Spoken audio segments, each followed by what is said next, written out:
All right, let's get right into it. We need to talk about something absolutely critical. How is it possible that we're using up the Earth's resources way faster than they can ever be replaced?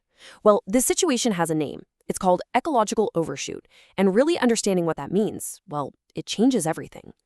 These words from Professor William E. Rees, they're not meant to be poetic. It's a blunt, scientific assessment, and it really sets the stage for our conversation. It tells you right away that the stakes could not be higher. Because what we're talking about here isn't just a bunch of facts and figures. This is a story. It's the story of us, of our relationship with the only home we have, and how that relationship has now reached a breaking point. So let's be really clear. When we talk about climate change or biodiversity loss or all the pollution, we're actually talking about symptoms.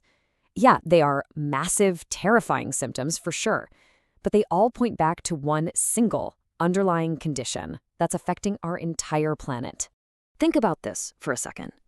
This isn't a political belief. This is a biophysical reality. It's as real and as unforgiving as gravity. You simply cannot spend more than you earn forever. At some point, the bank account runs dry. That right there is the essence of overshoot. So here it is, the official definition. It sounds simple, but the implications are just massive. We are literally taking things like forests and fish faster than they can grow back. And at the same time, we're pumping out waste like CO2 faster than nature can absorb it. We've gone way past the break-even point. So how do we actually measure this? Well, imagine the Earth has a bank account. On one side, you've got everything the planet can supply in a year. On the other, you have everything humanity demands. For most of our history, we lived within that budget, but that's not the case anymore. Let's look at the numbers. Okay, it basically boils down to these two key ideas. First, you have biocapacity. Think of that as nature's annual salary. All the forests, all the cropland, all the fish, everything it produces. Then you have our ecological footprint. And that's our spending. It's everything we consume and all the waste we create. And the goal, obviously, is to make sure our spending doesn't exceed the salary. Now this is the date where the whole story changes. For pretty much all of human history, we lived within Earth's means. But right around 1970, we crossed a line. For the first time ever, our demand for the entire year was bigger than what the planet could supply, and we have been in global overshoot every single year since. And that deficit, that debt, has just kept growing. Today, our global ecological footprint is equivalent to 1.7 Earths. Let that sink in. We are using nature's renewable resources 70% faster than they can regenerate. We are literally financing our present by stealing from the future. And this isn't some problem happening in a few far-off places. It's completely systemic. Over 85% of all people on Earth now live in a country that demands more from nature than its own ecosystems can possibly give. We are all caught up in this. And this is where the conversation has to get really honest and compassionate, because this ecological debt isn't just an environmental problem. Oh no, it is deeply, profoundly tied to social justice and inequality. The consequences of this are not being felt equally by everyone. This chart just lays it out so clearly. On the left, you've got high-income nations. Generally, people's basic needs are met. But look, they achieve this through massive ecological overshoot. They are ecological debtors. Now look at the right. Low-income nations have a tiny footprint, but they often face these huge struggles just to meet basic human needs. So let's just say it plainly.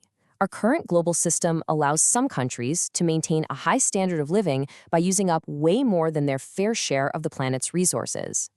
In doing so, they essentially export the environmental damage and leave the most vulnerable nations to face the worst consequences of ecological breakdown.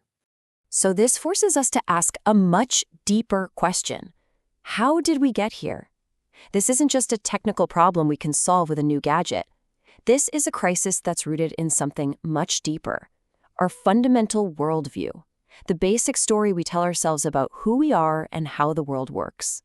And this question is at the absolute heart of the matter. Our entire modern economy is built on one single idea: endless growth. But just think about it. How can you have infinite growth on a planet with finite resources? Overshoot is the planet's way of telling us you can't. And when you start looking at the world through this lens, it all starts to click, doesn't it? These things we thought were separate crises, ecological collapse, social unrest, a fragile economy, they're not separate at all. They're all symptoms of the same broken worldview that treats our living planet like a dead warehouse of stuff. Okay, so if a broken worldview got us into this mess, then shifting our worldview has to be the way out. This means we have to move from a mindset that's all about extracting and taking to one that is about healing and regenerating. It's about finally learning to work with nature instead of constantly fighting against it. And what does that actually look like? Well, this isn't some fantasy. This is a permaculture homestead. Permaculture is basically a design manual for living on Earth. It's about mimicking the brilliant patterns of nature to create systems that take care of our needs, for food, for shelter, for community, while also taking care of the planet. And that leads us to this powerful idea: regenerative design. See, just sustaining things, just trying to keep them from getting worse, it's not enough anymore. Our systems are already too damaged. The goal now has to be regeneration, to actively heal our ecosystems, to make our communities healthier and more alive than we found them. And when you do that, what you build is resilience. In a world that feels more and more uncertain, resilience is the most valuable thing we can have.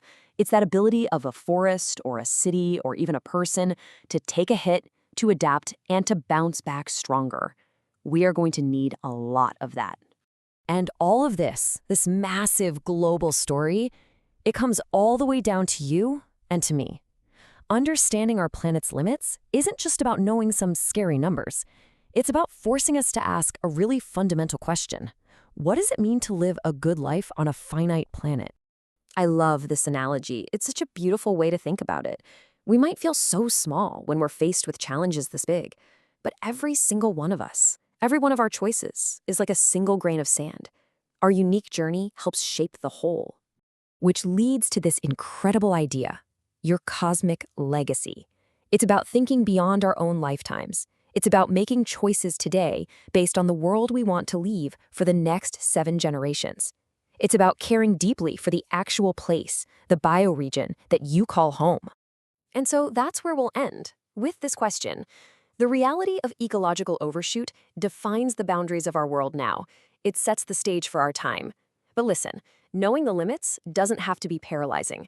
It can be an invitation to be more creative, more compassionate, and to live with a deeper sense of purpose.